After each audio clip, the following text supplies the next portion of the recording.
Kalau nggak keterima kerja, gimana kalau jodoh nggak datang? Antidot, qadarullah wa masya'a fa'al. Sama dengan, Allah udah takdirin, apa yang dia mau pasti terjadi. Tugasmu ikhtiar, hasil, sama dengan, urusan Allah. 2. Obat sakit hati masa lalu. Andai aku dulu nggak mutusin dia. Andai aku dulu ambil jurusan itu. Antidot, lanjutan hadis Muslim 2664. Jangan bilang, seandainya. Karena, seandainya, itu buka pintu setan. Bilang, qadarullah, titik. 3. Obat sombong pas sukses. Gue bisa sukses karena gue pinter, kerja keras. Antidot, Masya Allah la quwata illa billah. Sukses, sama dengan, Allah yang kasih, Allah yang gerakin tangan, otakmu. 4. Obat putus asa pas gagal. Udah, hidup gue hancur. Antidot, Nabi Ayub sakit 18 tahun tapi bilang, Alhamdulillah. Karena dia tahu, yang ngasih sakit, sama dengan Allah. Yang nyembuhin, sama dengan Allah juga. 5. Obat dengki lihat orang lain, kok dia enak, gajinya gede, nikahnya cepet. Antidot, rezeki udah dibagi rata di lauh mahfuz. Jatahmu nggak bakal ketuker ke dia. Jatah dia nggak bakal nyasar ke kamu. Tenang. 5. Rumus hidup orang beriman ke takdir, ikhtiar, doa, ridho. Nggak boleh pincang satu aja. Langkah 1, ikhtiar maksimal. Nabi dagang ke Syam, perang Badar pakai strategi, hijrah nyari gua. Ikat untamu dulu, HR Tirmidzi. Langkah 2, doa kenceng. Abis ikhtiar, angkat tangan, ya Allah ini usahaku, engkau yang nentuin. Nabi aja di Badar nangis semalaman minta tolong Allah. Langkah 3, ridho total, hasil keluar. Sesuai harapan, sama dengan, Alhamdulillah. Nggak sesuai, sama dengan, Alhamdulillah, ala kulli hal. Karena, pilihan Allah lebih besar dari pilihan aku. Ibnu Qayyim, ridho ke takdir. Sama dengan, surga dunia sebelum surga akhirat. 6. Kisah merinding, Nabi ajarin anak tentang takdir. Nabi pernah nasehatin Ibnu Abbas yang masih bocil, HR Tirmidzi. Nak, aku ajarin kamu beberapa kalimat. Jagalah Allah, niscaya Allah menjagamu. Ketahuilah, seandainya seluruh manusia kumpul mau ngasih manfaat ke kamu, mereka nggak bisa kecuali apa yang Allah udah tulis. Dan seandainya mereka kumpul mau nyelakain kamu, mereka nggak bisa kecuali apa yang Allah udah tulis.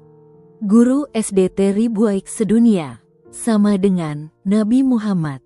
Dari kecil udah diajarin mental baja, nggak ngarep ke manusia, nggak takut ke manusia. Cuma takut, ngarep ke Allah. 7. Doa orang yang iman ke takdir. Ini doa Nabi pas kena musibah. HR Muslim 918. Inna lillahi wa inna ilaihi rajiun. Allahumma jurni fi musibati wa kufli khairan minha. Sesungguhnya kami milik Allah dan bakal balik ke Allah. Ya Allah kasih aku pahala di musibahku dan ganti yang lebih baik. Ummu Salamah dipraktekin, suaminya Abu Salamah wafat. Dia baca doa ini sambil nangis. Nggak lama Allah ganti. Dia dinikahin Nabi Muhammad. Gantinya, sama dengan Sayyidul Kholaik. Penutup, Allah lagi nulis skenario Ribuaik buatmu bayangin kamu lagi nonton film. Di tengah film, tokoh utamanya nangis, jatuh, dikhianatin. Kamu sebagai penonton pasti bilang, sabar, nanti akhir filmnya bahagia kok. Sutradaranya jago. Nah, Allah itu, sutradara, penulis skenario, hidupmu. Dia udah nonton ending film, hidupmu dari 50.000 tahun lalu. Dan endingnya pasti indah buat orang beriman, HR Muslim.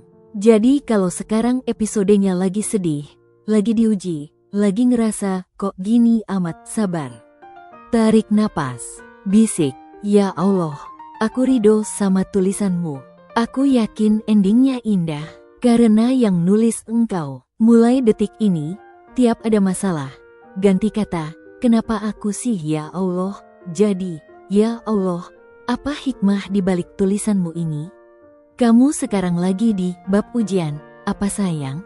Ekonomi, jodoh, keluarga, cerita satu aja. Kita imani bareng-bareng, ini udah ditulis, dan pasti ada baiknya.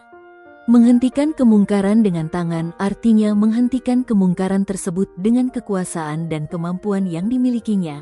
Contohnya, seseorang bupati melihat perjudian terjadi di wilayahnya, kemudian dia membubarkan perjudian tersebut atau menyuruh bawahannya untuk membubarkannya.